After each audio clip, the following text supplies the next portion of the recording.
Hey, good evening. Welcome to Prog Monster. My name is Murph and I am the host of this show, a show dedicated to hard rock, heavy metal, and progressive rock and other forms of rock music. So tonight it's Friday Night Live Experience, and tonight I've chosen to do Heart. I was going to pick an online concert, but I decided that I wanted to talk about this album. Now I know this is a greatest hits compilation. I don't normally do them. In fact, I don't think I've ever done any. Maybe one, but I can't remember. Anyways, try to get it in a spot where you can actually see it there. That's not working either. You can't see Anne if I'm too far over.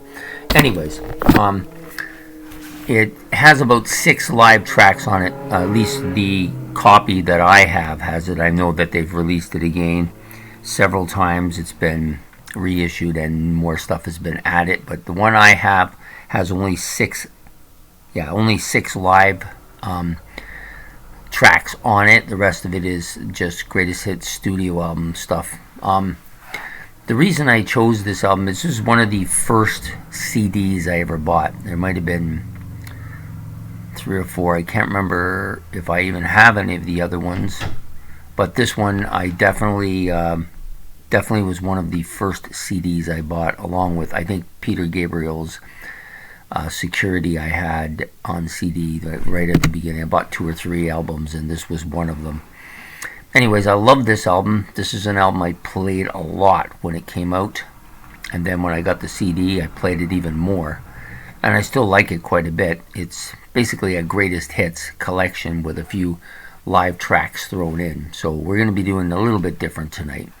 So about the album, released November the 29th, 1980, right at the end of probably Heart's original, well, I hate to say original lineup, because the guys who are the original members of Heart weren't even in the band anymore. This is one of those bands that has no original members.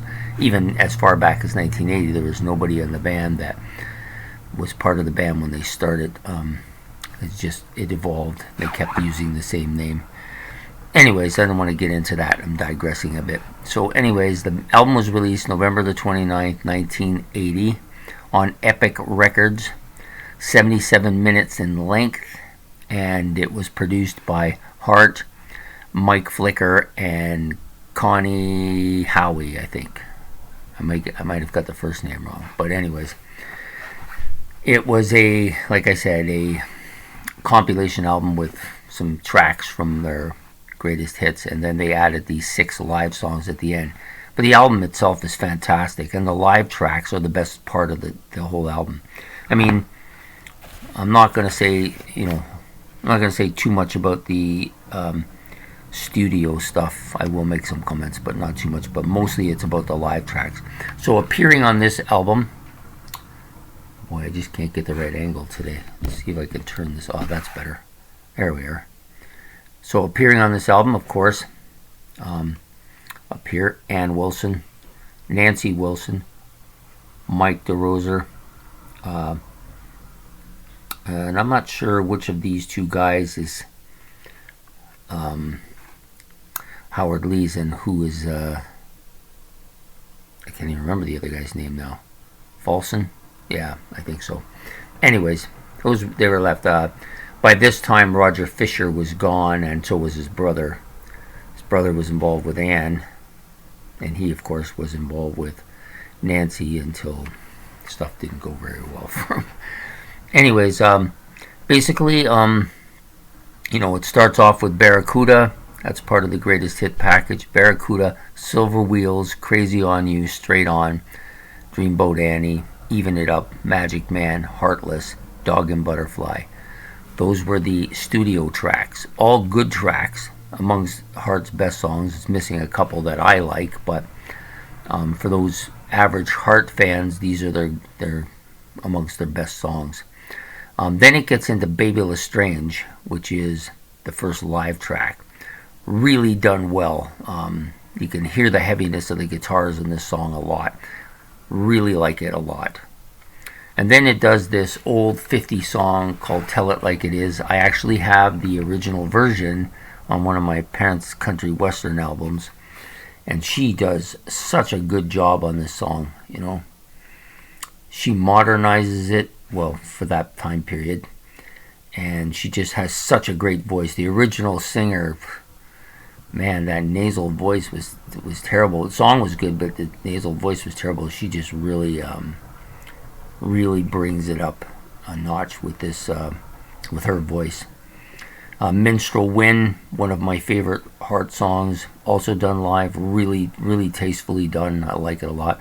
And same with Sweet Darling. Both of these songs really done well live. I wish they'd done the rest of the album live, to be honest with you. But they did do some live albums later. I just like this one so much because it was my first Heart album. It was my first Heart CD, and I still have it, a great deal of fondness for the album. Look at those two girls, they're just dressed up to the nines there, eh? Then it gets into I'm Down, Long Tall Sally. This is a song that Ann Wilson just shows why she is maybe the greatest vocalist in rock history. That's saying a lot. I mean, there's a lot of really good female vocalists out there. Some of them not even rock musicians, but for my money, I would take her first before any of the others. And that's not to belittle them. I just think that she's that great myself. She does this kind of high-speed vocal thank you of the crowd in this song is unbelievable. I don't know how anybody can talk that fast and get it on.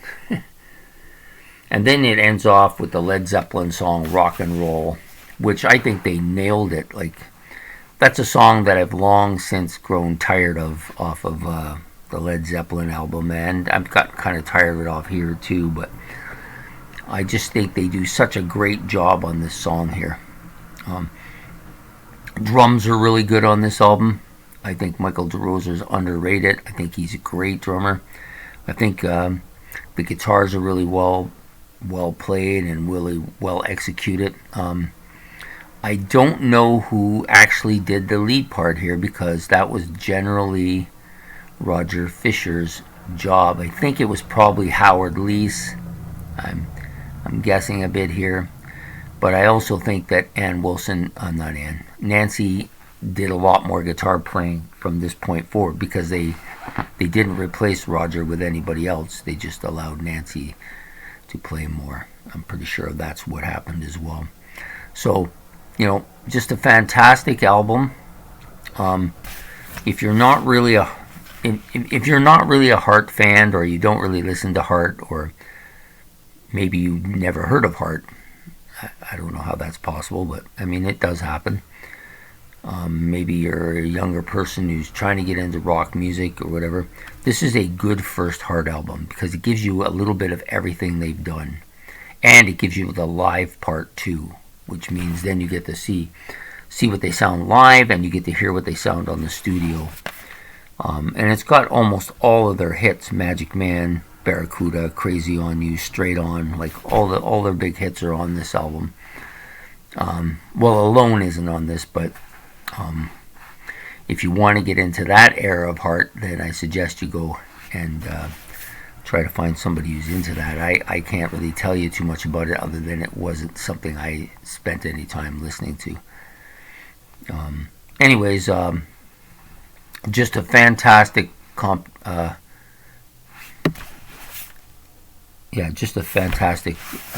greatest hits package.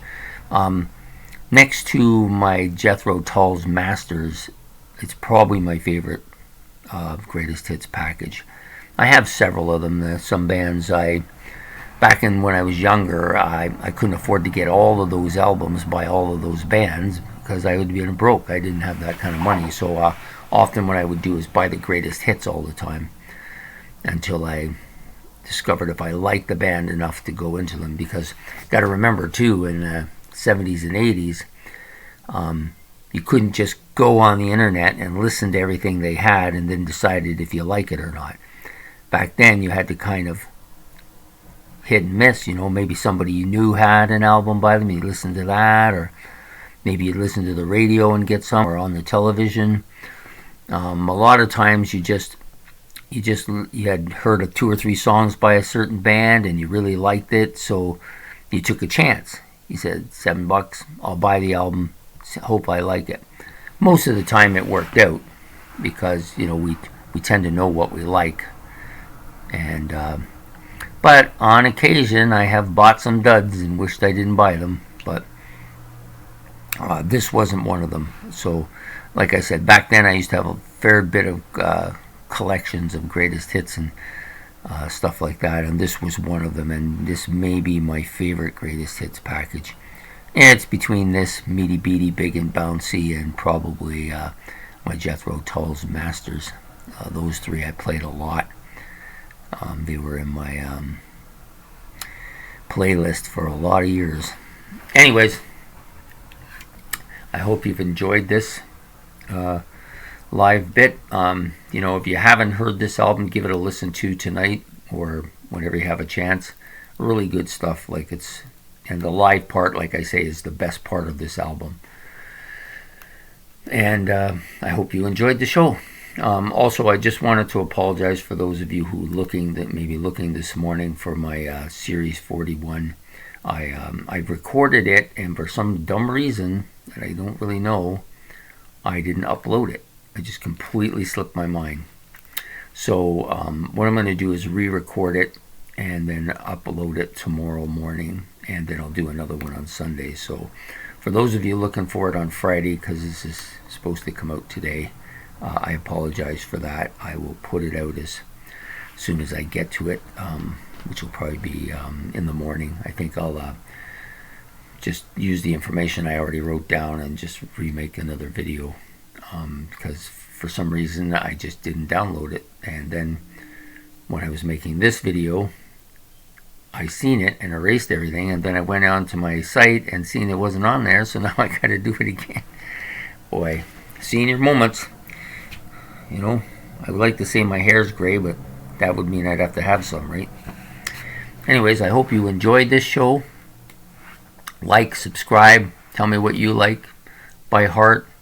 Tell me if you've heard this album, anything that you're interested in about Heart, or if there's anything really. I'd be interested in hearing from you. So take care. Prog Monster, have a good night. Bye.